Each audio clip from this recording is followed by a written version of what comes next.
Parenting today can feel tougher than ever, and even though I'm not a parent yet, I see the challenges my friends face. So how do moms and dads stay calm and confident? A new book might have some answers. Step Away, The Keys to Resilient Parenting is by Seattle clinical psychologist Dr. Kate Lund, and she's here to give practical strategies. Thank you so much for being here. Well, thank you for having me. This is great. So I want to start with the definition of resilient parenting. What can you tell me? Absolutely. So resilient parenting is the ability to manage your stress response as a parent, both in the moment and more broadly.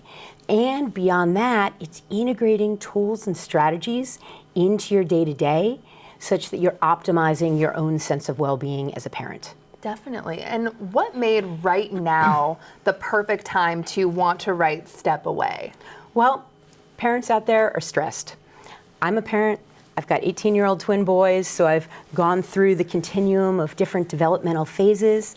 So I'm writing it from that perspective and from my 20-plus years of experience working with parents. And I've seen the stress level just go up and up and up because parents are barraged by so many inputs coming at us all the time. There's social media, there's the comparison trap, there's, expectations that our kids and ourselves have to be at a certain level. So much. And so that's what prompted me to write the book. Definitely, there's an uptick in the stress. You can feel it all around. You say it's really just time for a reset. So what do you mean by that? Well, I mean that I believe that we all have to take that step back, figure out a way to manage our stress response, give ourselves that sense of perspective as a result of stepping back, as opposed to pushing harder into the chaos. And why is resilient parenting so important for healthy kids? Like, you think your kid is doing fine, but why is it still so important? Well, we're modeling for them. We're modeling sort of the fundamentals of what it means to be resilient, what it looks like in practice, in day-to-day. And we're giving them the tools that they'll need to maximize their own sense of well-being and maximize their own sense of potential down the road with this foundation of being resilient. Can you give me an example, too, in the real world of resilience versus not so much? Well, I work with a lot of families, a lot of kids who are athletes, and this is a big one.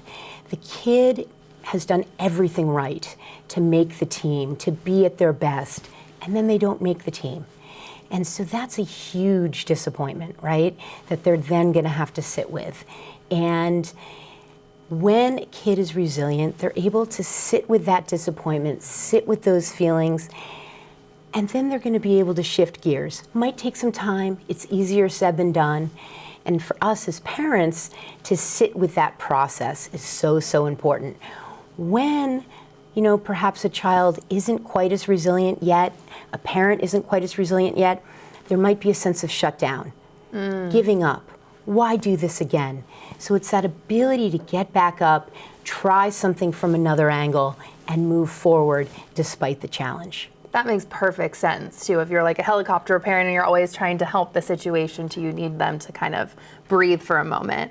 The concept, too, you say is do less parenting. So what does that look like? Yeah, and so that is really key, right? Because as parents, totally natural. We want to jump in there, fix, help, make things better. Not always the best move.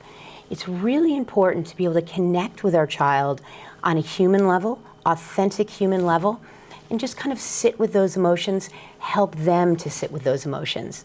Again, much easier said than done, but that's what we mean by kind of less is more in the actual act of parenting. It makes perfect sense. And what is one thing that parents can do right now to really stay grounded and present? So the most important thing, they can find a way to manage their own stress response so that they're showing up as grounded as possible, sort of consistently throughout the day.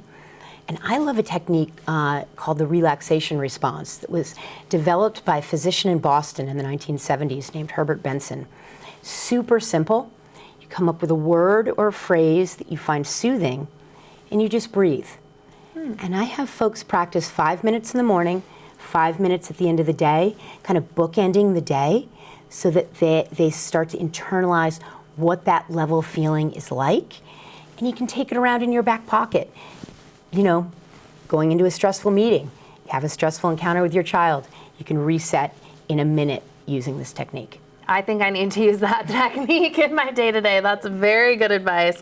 What is your hope, too, for families or really anyone that picks up your book, Step Away? So the biggest hope I have is that they're able to focus on the possibility on the other side of the challenges out there, because there's always possibility, both for themselves as well as for their children. Okay. And how can parents really just support their kids, too, if they're feeling stressed with everyday challenges? Yeah, again, they can connect with them on a human level. They can sort of sit there in the emotion without trying to fix. And that often serves to calm our children's nervous systems along with ours. And also practice the relaxation response with them. Very, very important. We all need to be meditating and relaxing there too. Where can people find this book? Is this new? Did it just come out? Yeah, it came out this fall and amazing. Available on Amazon as well as in all bookstores. So very much available, and information is on my website, which is www.katelundspeaks.com, and I'm also out there on Instagram with the book as well. Amazing. I know you're busy. Thank you so much for coming here and sharing all this information. I know so many of my friends are going to need to pick up this book, and I already learned a ton too, so thank you.